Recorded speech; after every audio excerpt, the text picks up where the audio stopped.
ओम श्री साईनाथाय नमः। श्री साई सच्चरित्र अध्याय 32।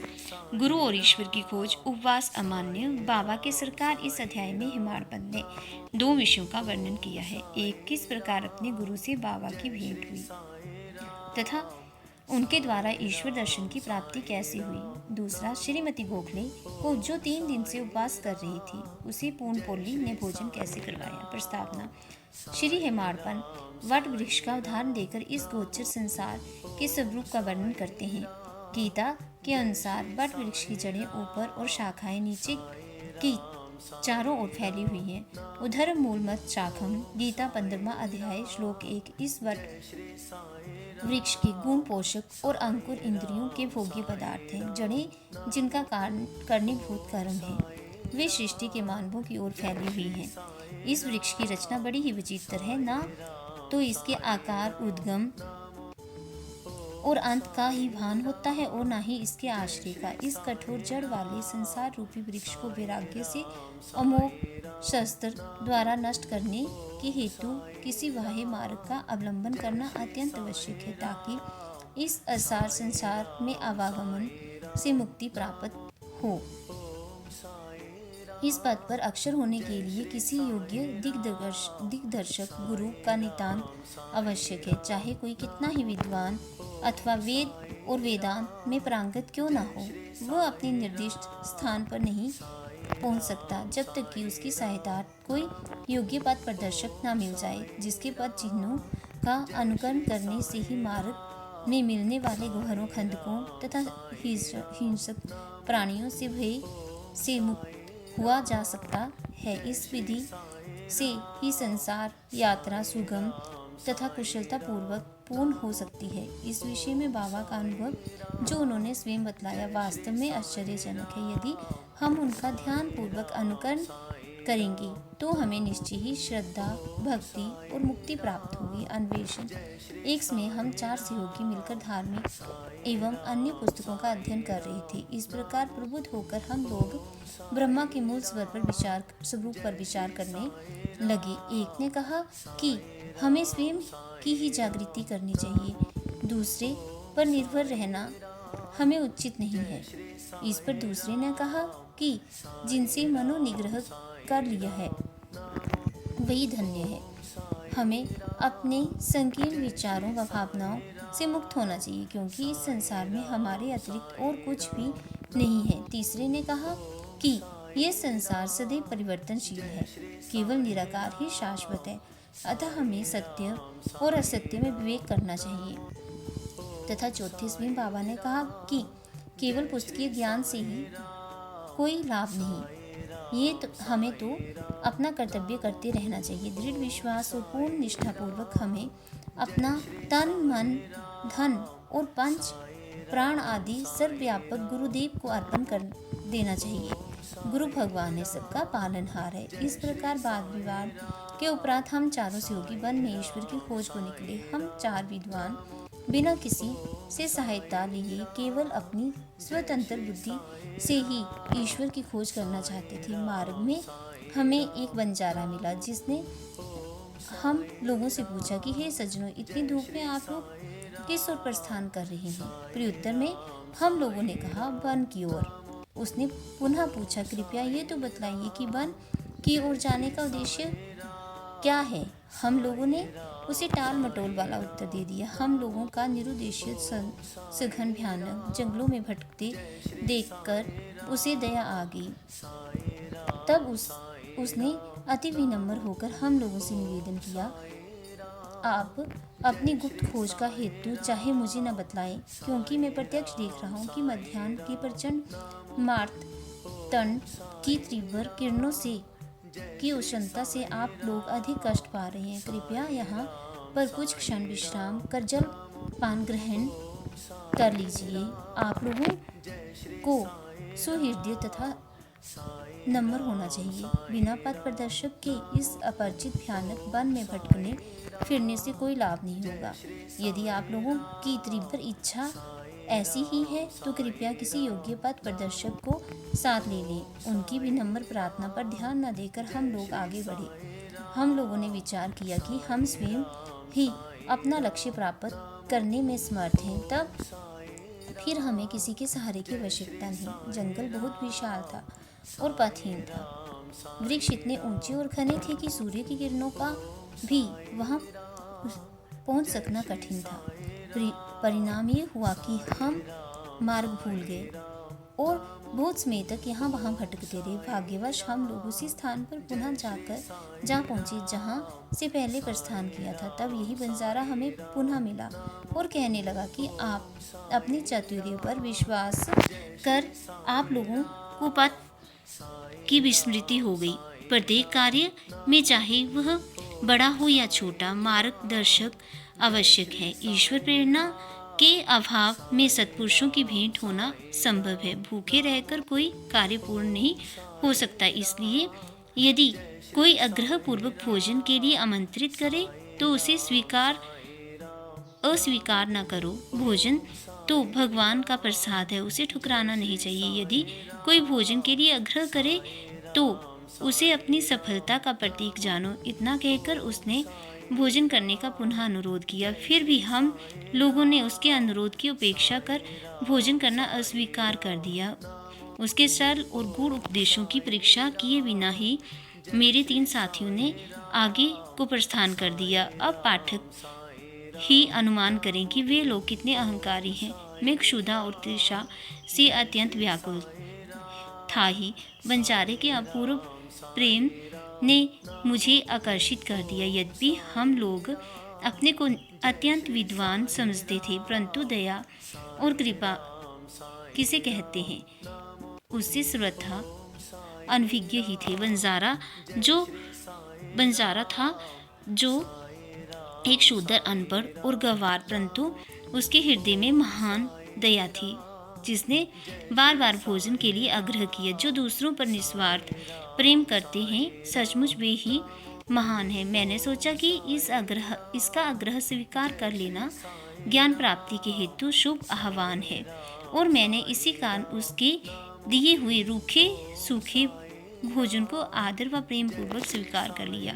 क्षुधा निवारण होते ही क्या देखता हूँ कि गुरुदेव तुरंत ही समक्ष प्रकट हो गए और प्रश्न करने लगे कि ये सब क्या हो रहा था। घटना मैंने तुरंत ही उन्हें सुना दी। उन्होंने आश्वासन दिया कि मैं तुम्हारे हृदय की समस्त इच्छाएं पूर्ण कर दूंगा, परंतु जिसका विश्वास मुझ पर होगा, सफलता केवल उसे ही प्राप्त होगी। मेरे 3 सहयोगी तो उसके वचनों पर अविश्वास कर वहां से चले गए। तब मैंने उन्हें आदर से प्रणाम किया और उनकी आज्ञा मानना स्वीकार कर लिया। तत्पश्चात वे मुझे एक कुएं के समीप ले गए और रस्सी से मेरे पैर बांधकर मुझे कुएं में उल्टा लटका दिया। मेरा सिर नीचे और पैर ऊपर को थे। मेरा सिर जल के लगभग 3 फुट की ऊंचाई पर था, जिससे मैं ना हाथों के द्वारा जल ही छू सकता था और ना मुंह में ही उसके जा सकने की कोई संभावना थी।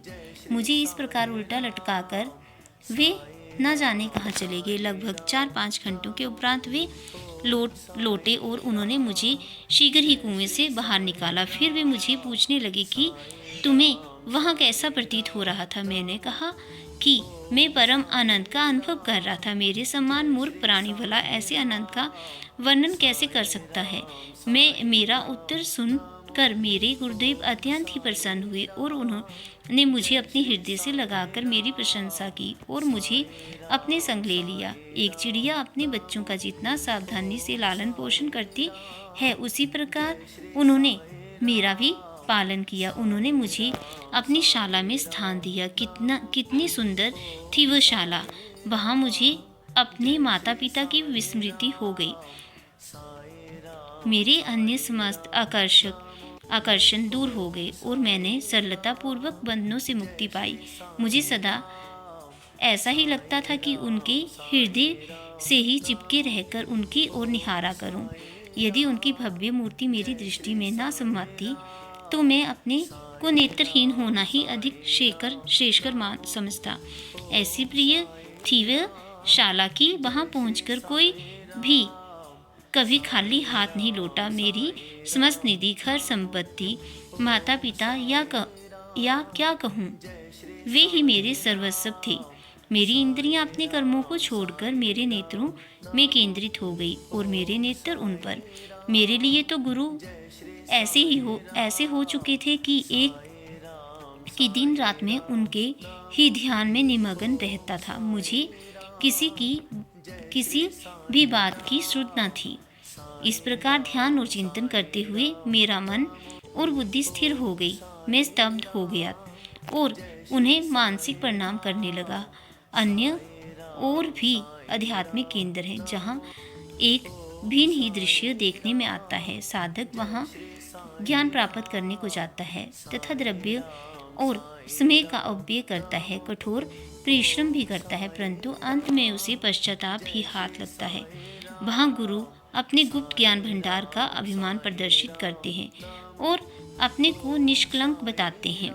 वे अपनी पवित्रता और शुद्धता का अभिनय तो करते हैं, परंतु उनके अंतकरण में दया लेश मात्र भी नहीं होती। वे उपदेश अधिक देते हैं और अपनी कीर्ति का स्वयं ही गुणगान करते हैं, परंतु उनके शब्द हृदय वेदी नहीं होते।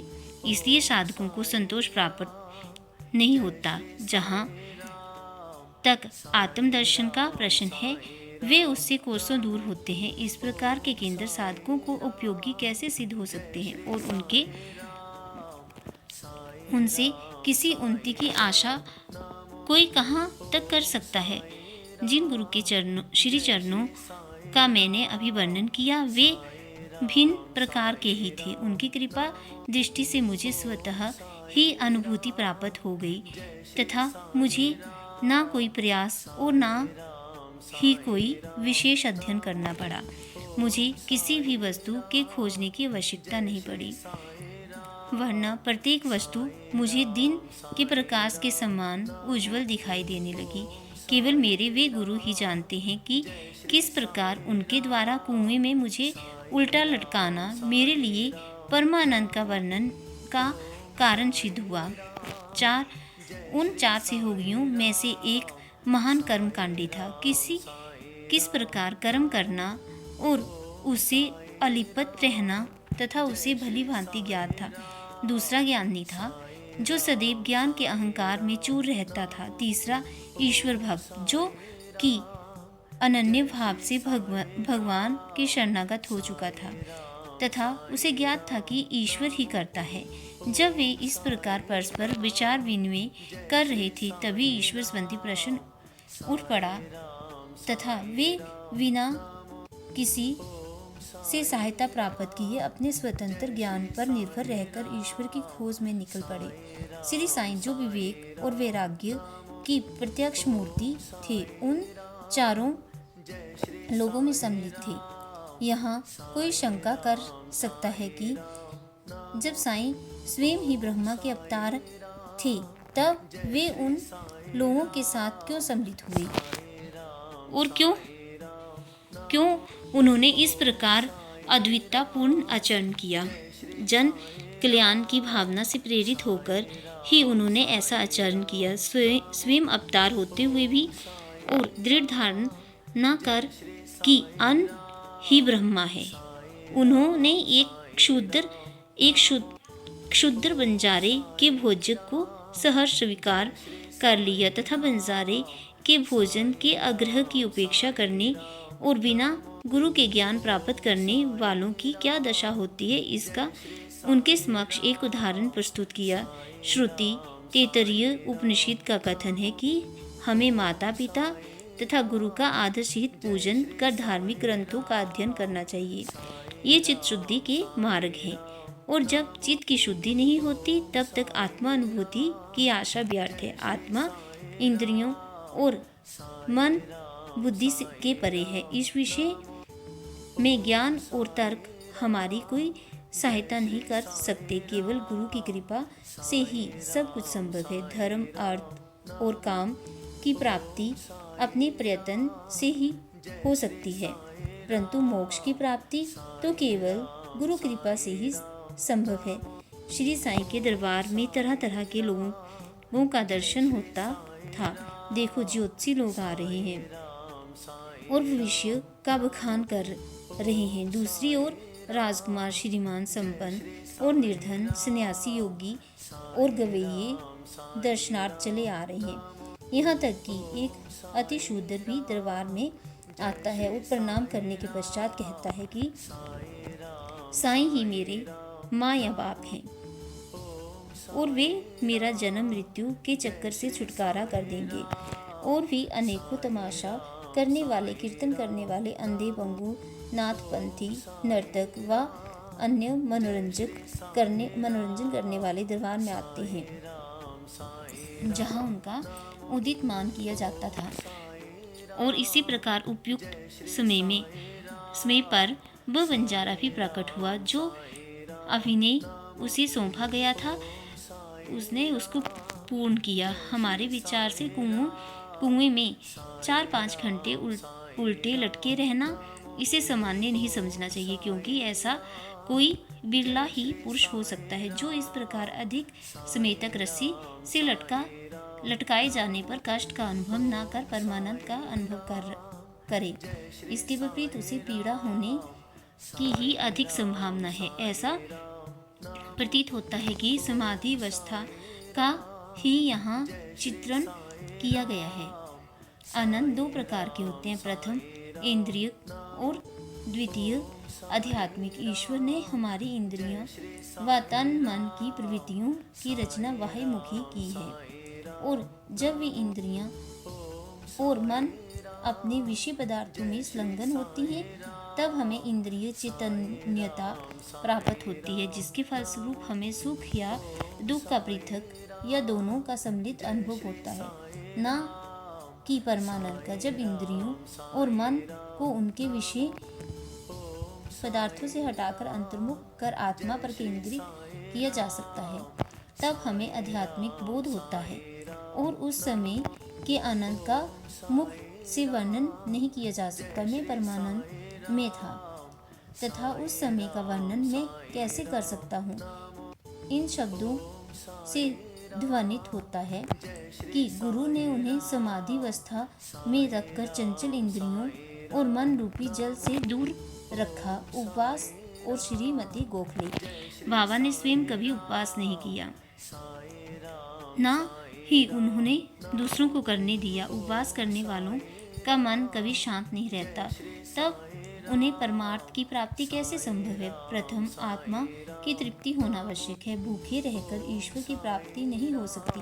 यदि पेट में कुछ अन्न की शीतलता न हो तो हम कौन सी आंख से ईश्वर को देखेंगे, किस जीवा से उनकी महानता का वर्णन करेंगे और किन कानों से उसको श्रवण करेंगे। सारांश यह है कि जब समस्त इंद्रियों को यथेष्ट भोजन व शांति मिलती है तथा जब वे विलिष्ट रहती हैं, तब ही हम भक्ति और ईश्वर प्राप्ति की अन्य साधनाएं कर सकते हैं। इसलिए ना तो हमें उपवास करना चाहिए और ना ही अधिक भोजन में संयम रखना शरीर और मन दोनों के लिए उत्तम है। श्रीमती काशी कानिकटर श्री साईं बाबा की एक भक्त से परिचय पत्र लेकर श्रीमती गोखले दादा केलकर के समीप शिरडी को आई।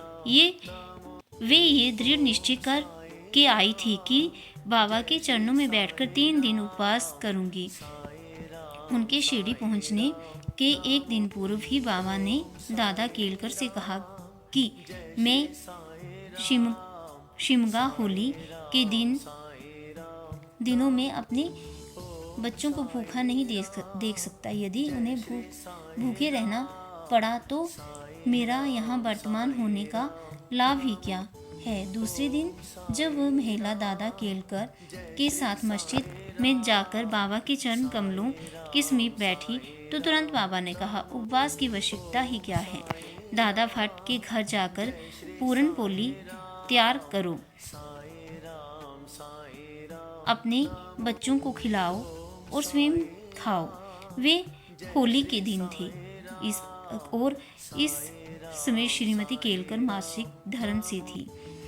दादा भट्ट के घर में रसोई बनाने के लिए कोई न था, इसलिए बाबा की युक्ति बड़ी सामयिक थी। श्रीमती गोखले ने दादा भट्ट के घर जाकर भोजन तैयार किया, दूसरों को भोजन कराकर स्वयं भी खाया। कितनी सुंदर कथा है और कितनी सुंदर उसकी शिक्षा। बाबा के सरकार बाबा ने अपने बचपन की एक कहानी इस प्रकार वर्णन किया है। जब मैं छोटा था तब जीविका उपार्जनार्थ में भीड़गाम आया। वहाँ मुझे जरी का काम मिला और मैं पूर्ण लगन व उम्मीद से अपना काम करने लगा। मेरा काम देखकर सेठ बहुत प्रसन्न हुआ। मेरे साथ 3 लड़के और भी काम करते थे। पहले का काम 50 रुपये का, दूसरे का 100 रुपये का तथा तीसरे का काम 150 रुपये का था। मेरा काम उन तीनों से दुगुना हो गया। मेरी चतुराई देखकर सेठ बहुत ही प्रसन्न हुआ। वह मुझे अधिक चाहता था और मेरी प्रशंसा भी करता रहता था। उसने मुझे एक पूरी पोशाक प्रदान की, जिसमें सिर के लिए एक पगड़ी और शरीर के लिए एक शेला भी था। मेरे पास वह पोशाक वैसी ही रखी रही। मैंने सोचा कि जो कुछ मनुष्य निर्मित है वह नाशवान और अपूर्ण है, परंतु जो कुछ मेरे सरकार द्वारा प्राप्त होगा वही अंत तक रहेगा। किसी भी मनुष्य से उपहार की उससे समानता संभव नहीं है। मेरे सरकार कहते हैं ले जाओ, परंतु लोग मेरे पास आकर कहते हैं मुझे दो। जो कुछ मैं कहता हूँ उसके अर्थ पर कोई ध्यान देने का प्रयत्न नहीं करता। मेरे सरकार का खजाना आध्यात्मिक भंडार भरपूर है और वह ऊपर से बह रहा है। मैं तो कहता हूँ कि खोदकर गाड़ी में भरकर ले जाओ। जो सच्ची माँ का लाल होगा उसे स्वयं ही भरना चाहिए। मेरे फकीर की कला, मेरे भगवान की लीला और मेरे सरकार का बर्ताव सर्वथा अद्वितीय है। मेरा क्या यह शरीर मिट्टी में मिलकर सारे भूमंडल में व्याप्त हो जाएगा तथा फिर यह अवसर भी कभी प्राप्त न होगा। मैं चाहे कहीं जाता हूँ और कहीं बैठता हूँ, परंतु माया फिर मुझे कष्ट पहुँचाती है। इतना होने पर भी मैं अपने भक्तों के कल्याणार्थ सदैव उत्सुक रहता हूँ। जो कुछ भी कोई करता है एक दिन उसका फल उसको अवश्य प्राप्त होगा, और जो मेरे इन वचनों का सम्मान रखेगा उसे मौलिक आनंद की प्राप्ति होगी। श्री सद्गुरु साईनाथ अर्पणम अस्तु। शुभम भक्तु।